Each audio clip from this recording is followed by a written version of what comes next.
بسم اللہ الرحمن الرحیم۔ بسم اللہ الرحمن الرحیم،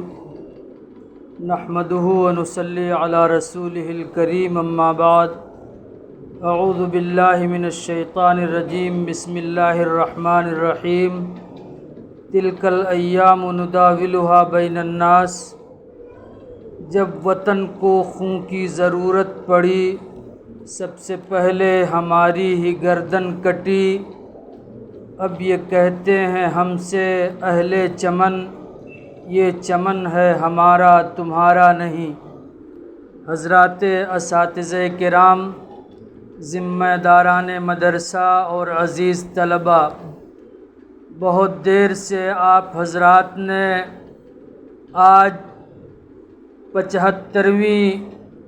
یوم آزادی اور سرکاری اعلان کے مطابق سوتنترتا کی 75ویں امرت مہا اتسو کے عنوان پر بہت دیر سے طلبہ عزیز کی تقریریں، بیانات، آزادی کی نظمیں سماعت فرما رہے تھے، اور اس سے آپ کو بخوبی اندازہ ہو گیا ہوگا کہ اس ملک کی آزادی کے لیے مسلمانوں کی، علماء کی اور برادران وطن کی کیا قربانیاں ہیں۔ حقیقت بات یہی ہے کہ اس ہندوستان کے اوپر حکومت مسلمانوں کی تھی، اور مغلیہ دور جو بابر بادشاہ سے شروع ہو کر مغل تاجدار اور آخری بادشاہ بہادر شاہ ظفر پہ جا کے مکمل ہوتا ہے۔ ان ادوار کے بیچ ہی میں عالمگیر کے دور میں 1599 عیسوی کے اندر انگریزوں کا ایک قافلہ ہندوستان کے اندر تجارت کی نیت سے وارد ہوتا ہے، اور وہ کلکتہ کے اندر آ کر کے ایک کمپنی قائم کرتا ہے جسے ایسٹ انڈیا کمپنی کا نام دیا جاتا ہے۔ یہ بظاہر ایک کمپنی تھی، ایک تجارت گاہ تھی، لیکن اس نے آ کر کے نہ صرف یہ کہ مسلمانوں کے دین و مذہب پر شبخون مارا، بلکہ مسلمانوں اور مغل بادشاہوں کے اندر سرایت کر کے اور گھس کر کے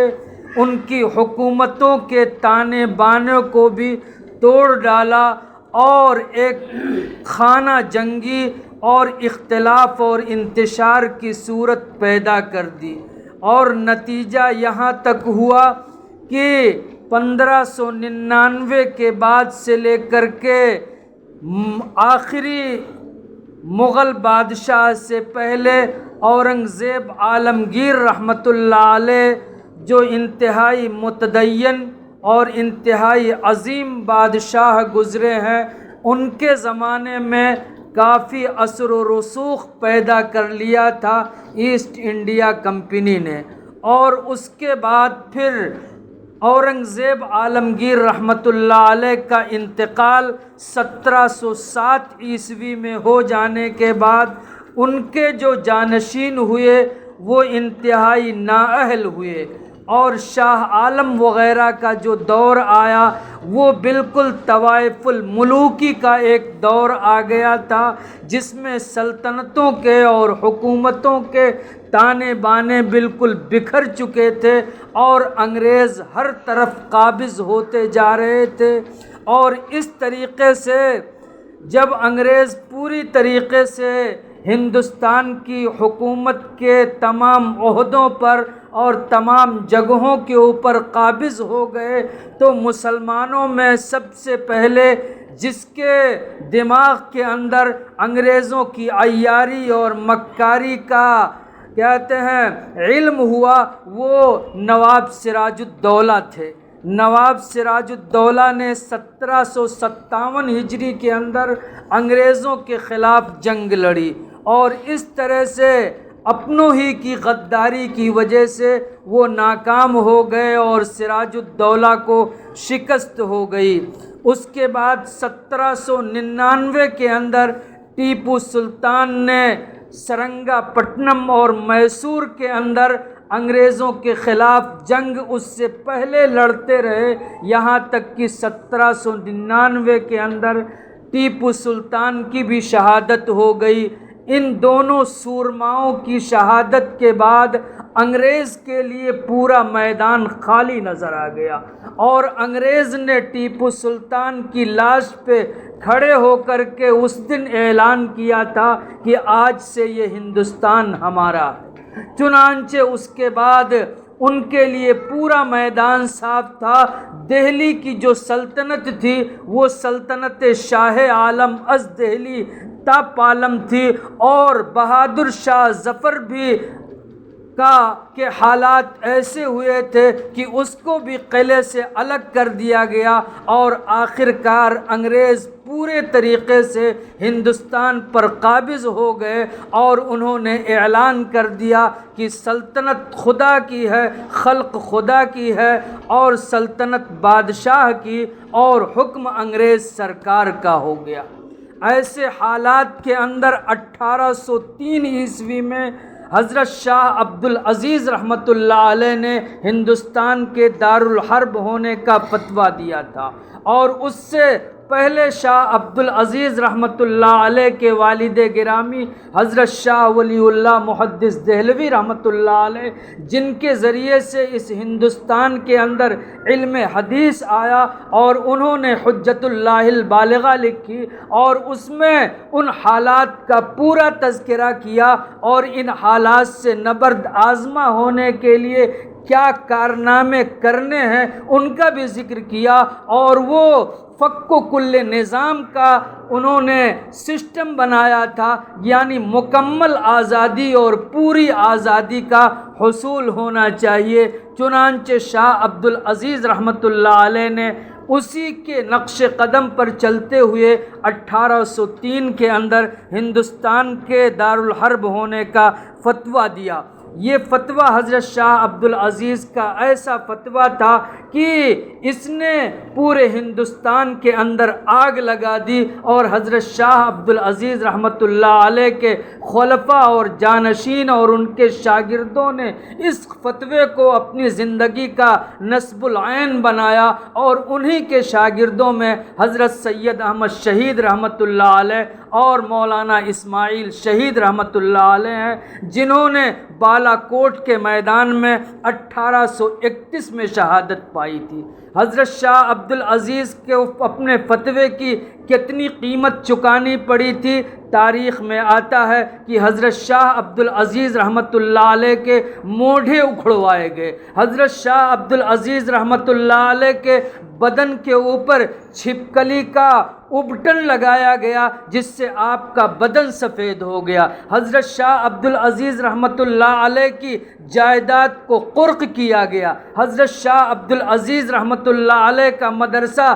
رحیمیہ اجاڑ دیا گیا، اور صرف مدرسہ رحیمیہ ہی نہیں بلکہ دہلی کے اندر 300 مدرسے تھے، ان تمام مدرسوں کے اوپر بلڈوزر چلا دیا گیا۔ انگریز نے یہ سارے کارنامے حضرت شاہ عبد العزیز رحمۃ اللہ علیہ کے فتوے کی وجہ سے کیے، لیکن یہ قافلہ رکا نہیں، اس میں مجاہدین پیدا ہوتے رہے، اور شاہ عبد العزیز شاہ سید احمد شہید رحمۃ اللہ علیہ جو شاہ عبد العزیز کے خلفاء اور آپ کے شاگردوں میں سے تھے، انہوں نے اس کو اس انداز سے اس کام کو اٹھایا کہ انہوں نے پورے ہندوستان کا دورہ کیا تھا، اور جگہ جگہ اپنے قافلے کے ساتھ لوگوں سے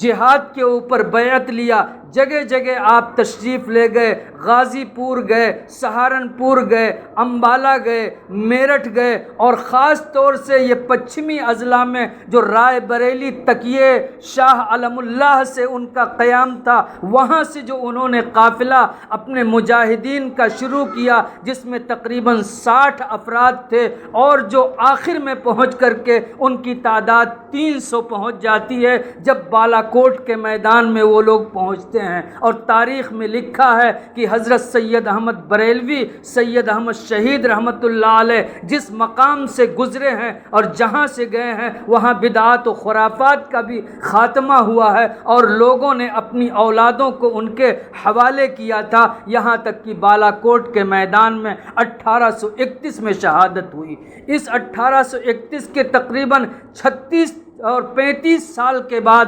1857 تک مسلمان صرف تنہا لڑائی لڑتے رہے، اور 1857 کا جو آخری معرکہ ہوا جس میں پورے ہندوستان کے اندر تمام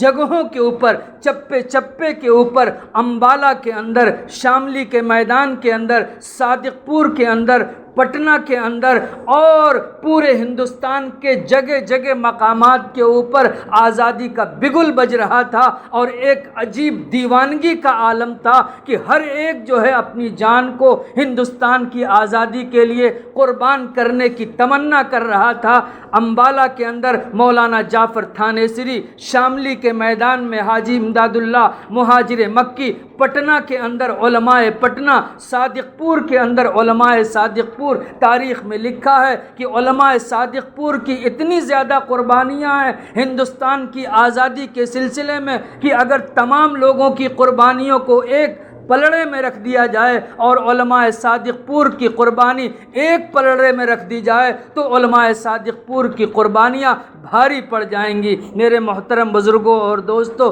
اور عزیز طلباء، اس طرح سے 1857 میں آخرکار ناکامی ہو جاتی ہے، اور ناکامی کیوں ہوتی ہے؟ اس وجہ سے کہ وہ جو چور ہیں ان کو چوکیدار نہیں بنایا گیا، وہ جاسوسی کر رہے تھے اور ہر محاذ اور ہر مقام کے اوپر انگریزوں سے ساز باز کر لیا کرتے تھے، جس کا نتیجہ یہ ہوتا تھا کہ ہر جگہ ناکامی کا منہ دیکھنا پڑتا تھا۔ تو 1857 کے بعد پھر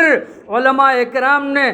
سر جوڑ کر کے کوشش کیا اور سوچا کہ اب یہ ہندوستان کی آزادی اکیلے اور تنہا نہیں پوری کی جا سکتی ہے۔ پھر انہوں نے برادران وطن کو شامل کیا، اور 1857 کے بعد جو حالات ہندوستان کے اندر پیدا ہوئے تھے وہ نہ صرف اس طرح سے تھے کہ مسلمان اور پورے اہل وطن غلام ہو گئے تھے، بلکہ مسلمانوں کے دین و مذہب پہ بھی ڈاکہ ڈالا گیا تھا۔ پادریوں کی پوری کھیپ ہندوستان کے اندر اتاری گئی تھی، اور وہ دہلی کی شاہ جہانی مسجد کی سیڑھیوں کے اوپر وہ پادری تقریر کرتے تھے اور اسلام کے خلاف ہرزہ سرائی کیا کر رہے تھے۔ اور خود کہتے ہیں اسی زمانے میں پنڈت دیانند سرسوتی جو آریہ سماج کا بانی تھا، اس نے بھی مسلمانوں کے خلاف محاذ کھڑا کیا تھا۔ اللہ رب العزت نے مولانا قاسم نانوتوی، مولانا رحمت اللہ کیرانوی، مولانا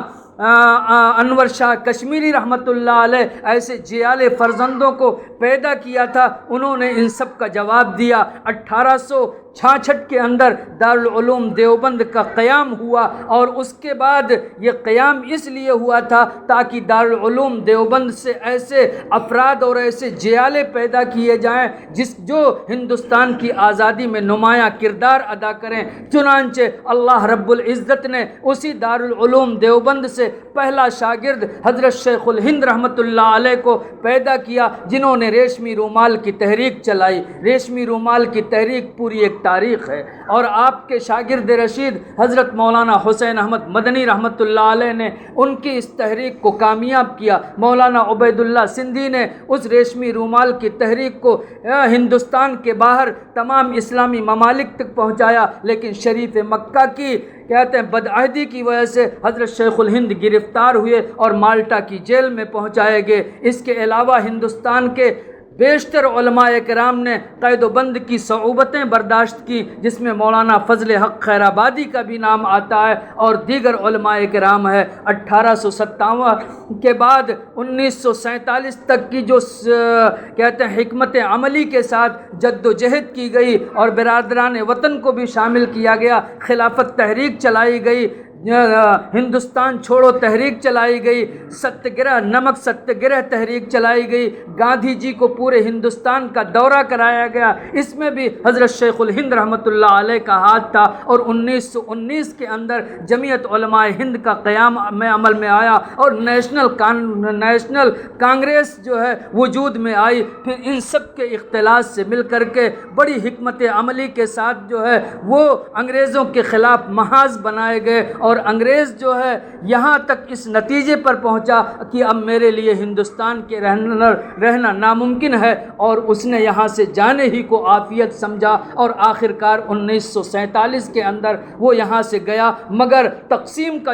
شوشہ چھوڑ کر کے اور ہندوستان کو تقسیم کر کے گیا، جس کی وجہ سے آج مسلمانوں کی حالت یہاں بدتر ہوتی گئی ہے، اور جو حالات نہ ہونے چاہیے وہ بن گئے ہیں۔ اس لیے ضرورت اب اس بات کی ہے کہ ہمیں اس آزادی کی شمع کو روشن کرنا ہے، اور اپنی تاریخ کو بھی جاننا ہے، اور کیا آئندہ لائحہ عمل اختیار کرنا ہے، اس کے لیے علماء اکرام کو اور برادران وطن کو بھی فکر کرنی چاہیے کہ کس طرح سے ہندوستان کی آزادی اور اس کی جمہوریت برقرار رہ سکتی ہے۔ اللہ رب العزت ہم سب کو کہنے سننے سے زیادہ عمل کی توفیق عطا فرمائے، آمین۔ وآخر دعوانا ان الحمد للہ رب العالمین۔